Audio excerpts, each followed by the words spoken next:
A well-planned day can be all easy if you know what you're up to, especially with what to cook. So here today I'm making chapati and rajma for an afternoon lunch. So in my Kenwood food processor, I measure in 1.5 cup of East End Premium Gold Chapati ka atta with a pinch of ajwain for taste and for digestion. I also add in a teaspoon of ghee and salt to taste. I end up using around half the measurement of water to the atta measurement to knead the dough.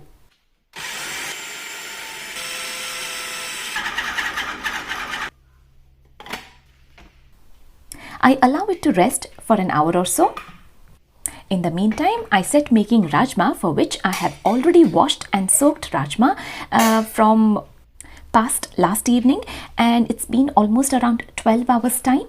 I feel the need of soaking the rajma for this long, and now I drain the water and pressure cook the kidney beans with fresh water for 6 whistles. Now to make the tadka, I have 2 big onions, 3 big tomatoes, as the sabzi will taste really good with lots of gravy. Folding and keeping a kitchen napkin underneath the chopping board will help in reducing the noise while chopping the vegetables.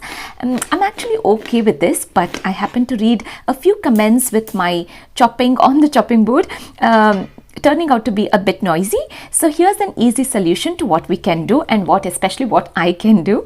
Now I have cut the onions into thin long slices and then chop them in the center. On a pan, I add in 2 tablespoons of coconut oil, a teaspoon of cumin seeds, chopped onions that I saute. I parallelly cut the tomatoes and keep them ready.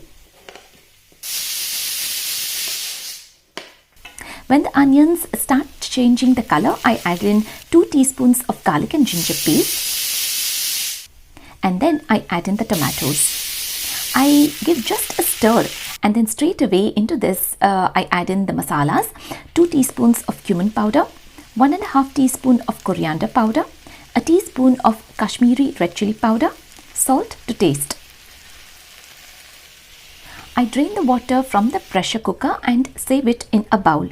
With the kidney beans almost done to 80% after 6 whistles, I add the tadka into the pressure cooker along with the kidney beans to be pressure cooked for 6 whistles, and I add in a teaspoon of MTR garam masala.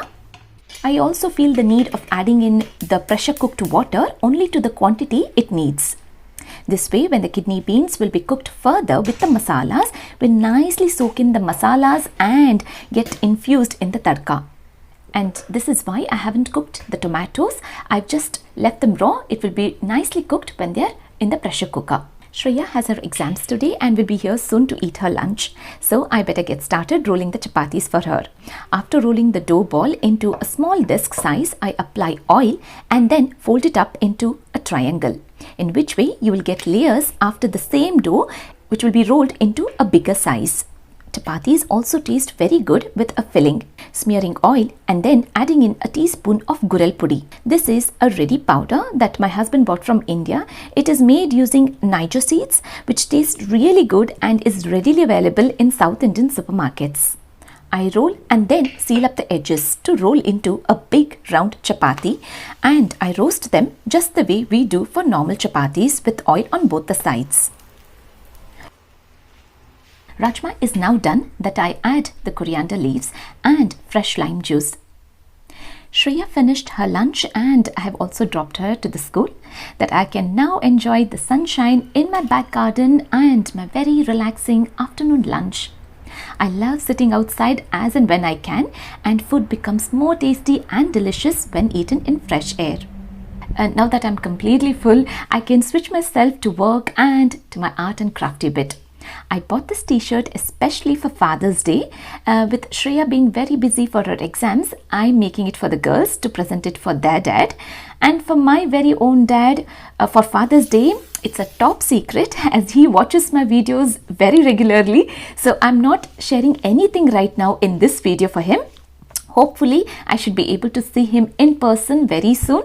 That's when he will know what I have bought for him or what I have made for him. And this one is for Santosh, my husband.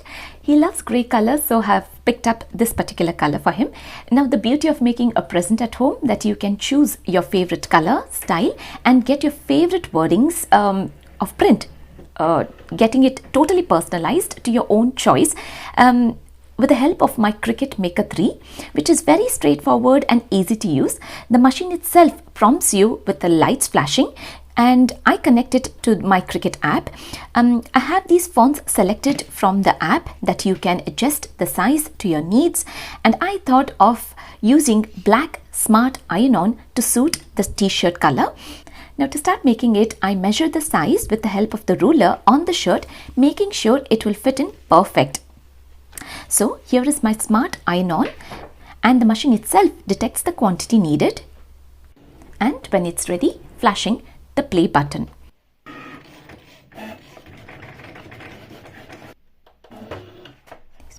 I got the first design cut that I use my guillotine cutter now, separating the design cut and then place back the rest of the smart iron-on to cut the rest of the fonts.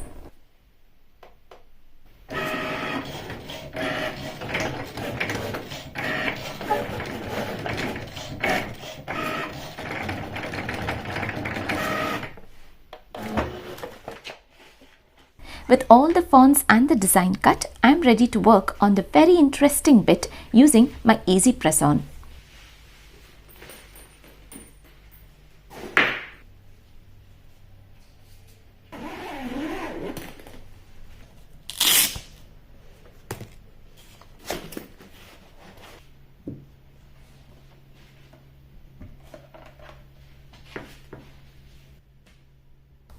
Setting the temperature to heat up.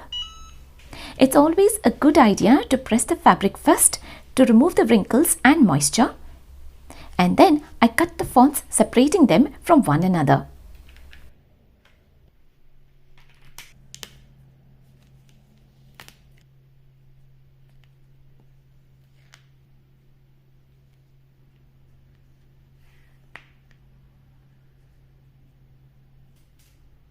I'm happy with the layout and how it's looking, so I'm ready to get it permanent with the help of the easy press on for 20 seconds time.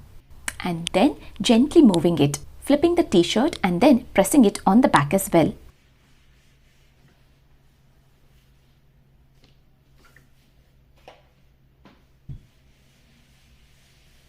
Let's see the magic now. So pleased with the way it has turned out. My Cricut Maker 3 gives me the joy and happiness of getting a favorite caption on the t-shirt color of our choice. I seriously wouldn't have managed to find this in the supermarket. At the back of the t-shirt, right on top, I get this little sapling design.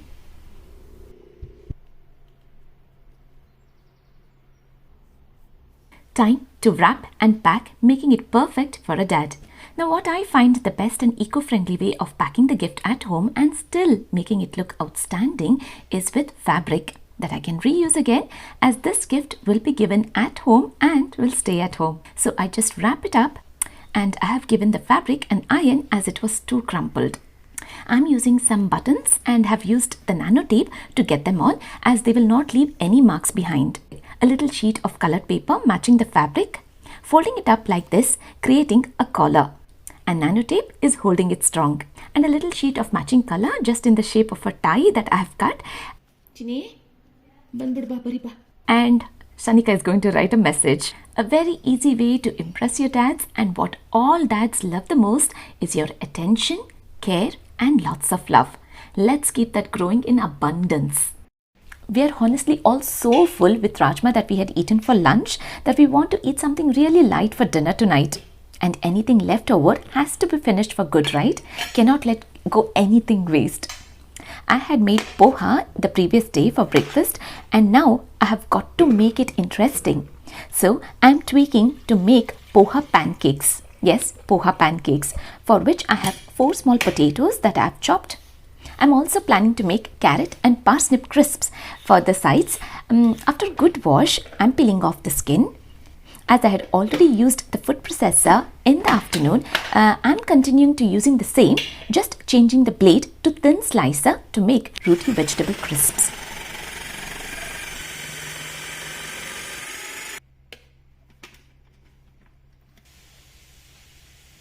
I set the air fryer to preheat for 5 minutes time.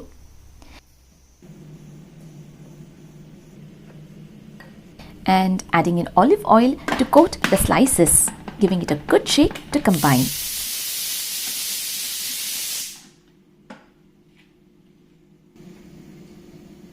I place them in the air fryer for 15 minutes time at 180 degrees. With the leftover water from the rajma, I'm going to make a drink just like a rasam with ghee, cumin seeds and 1 clove of garlic that I saute. I add in salt to taste. I shall give it a good boil later before drinking. Now to the poha, I add in 1 medium-sized onion which is finely chopped. I have a few lemon slices that were left over in the afternoon, so I get rid of the skin and chop the lemon finely. A teaspoon of parsley, a teaspoon of chili flakes, salt to taste, a tablespoon of peanut powder that I combine.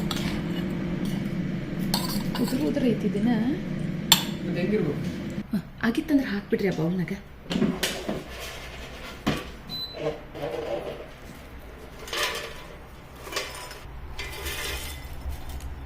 With the crisps now ready, I peel off the skin from the potatoes and mash it down just with my hands, not completely with a masher.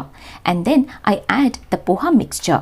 Potato acts as a great binding and also uplifts the taste of poha.